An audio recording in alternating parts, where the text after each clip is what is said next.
আমি অফিস থেকে বাড়ি ফিরে এসেই দেখি বউ টিভিতে সিরিয়াল দেখছে। আমি চুপচাপ জামা কাপড় খুলতে খুলতে ওকে বললাম, রান্না করছো? বউ বলল, হুম।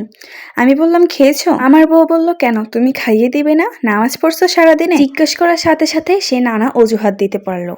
আমি শুনেছি ভালোবাসার মানুষের জন্য উত্তম শাস্তি হচ্ছে ভালোবাসাটুকু কেড়ে নেওয়া। ভালোবাসাটুকু কেড়ে নিলে তখন বুঝতে পারে তার ভুলটা কোথায় ছিল। আমি এখন থেকে তাই করব। বাথরুম থেকে ফ্রেশ হয়ে বাসার নিচে দোকানে গিয়ে সিগারেট কিনে ঘরে এসে ধরলাম। সঙ্গে সঙ্গে গন্ধ পেয়ে বেও লুকিয়ে এলো। বউ আমায় জিজ্ঞেস করলো, তুমি সিগারেট খাচ্ছ? আমি বললাম, হ্যাঁ, তো কি হয়েছে? বউ জিজ্ঞেস করলো, তুমি না আমাকে প্রমিস করেছিলে? আমি বললাম, মিথ্যে ছিল সে প্রমিস।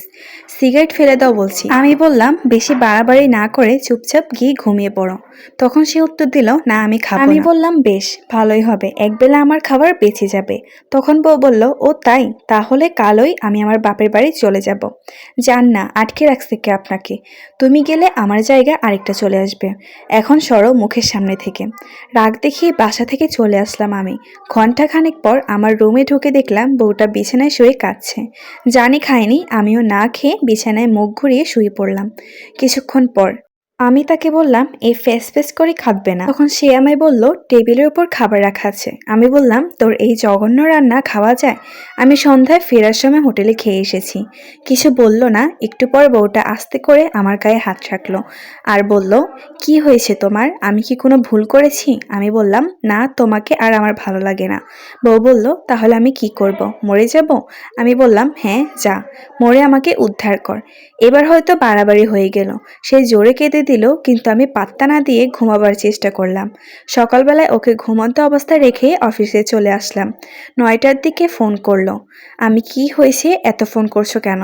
বউ বলল, নাস্তা না করে চলে গেলে কেন? আমি বললাম, তোমার হাতের খাবার খেতে আমার বমি আসে, বমি। এখানে এসে খেয়েছি, আমার সহকারী মুনতাহা নাস্তা নিয়ে এসেছে। বউ বলল, ওই মেয়ের সাথে তুমি? আমি বললাম, হুম, ওকে আমি পছন্দ করি, ভালোবাসি। আর ফোন দেবে না সারাদিনে। অনেকবার নিষেধ করেও ফোন করেছে, মেসেজ করেছি, কিন্তু রিপ্লাই করে নাই। সন্ধ্যায় বাড়ি ফিরতে পাগলি বউটা এসে হাউমাউ করে কেঁদে দিয়ে দুপাটা ধরে জড়িয়ে ধরলো। সত্যি বলতে এবার আমিও কেঁদে দিয়েছি। তাড়াহুড়ো করে চোখ মুছে ওকে টেনে তুললাম। শক্ত করে জড়িয়ে ধরে আমাকে বলল, বউ, অন্য মেয়েকে বিয়ে করার আগে আমার গলা টিপে মেরে ফেলো। আমার ভুলটা কোথায় বলে দাও। ভুল করেছি, ধরে মায়ের দাও, গালি দাও। আমার থেকে ভালোবাসা কেন কেড়ে নিতে চাইছো? আমি বললাম, তুমি এইটুকু ভালোবাসা হারিয়ে এমন হাউমাউ করে কান্না শুরু করেছো।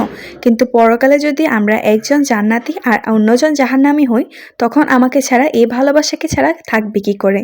তুমি কি আমাকে এই দুনিয়াতে চাও, নাকি তুমি চাও পরকালে আমার স্বামী স্ত্রী হিসেবে পাশাপাশি থাকি? তুমি কি চাও না চিরকাল আমরা ভালোবাসার অটুট বন্ধনে আবদ্ধ হয়ে থাকি? তুমি কি চাও না আমরা দুজন একসাথে জান্নাতের অকল্পনীয় সুন্দর উদ্যানে আদম হাওয়ার মতো হাতে হাত রেখে বিচরণ করি? বলো, এসব চাও না তুমি? বউ বলল, এর জন্য এত কিছু মুখে বললেই তো হতো। আমি বললাম, সেটা অনেকবার বলেছি, কাজে আসেনি। ভোরবেলা স্বপ্নে দেখেছি কেউ একজন আমার কান ধরে টানছে নামাজের জন্য। ঘুম ভাঙতে দেখে এটা আমার বউ। আমি মুচকি হাসি দিয়ে মনে মনে ভাবলাম, আমার তো এমন বই দরকার, যে কিনা রোজ সকালে কান টেনে আমাকে ঘুম থেকে উঠাবে আর নামাজ পড়াবে। মহান আল্লাহ আমাদের সবাইকে বুঝার তৌফিক দান করুন।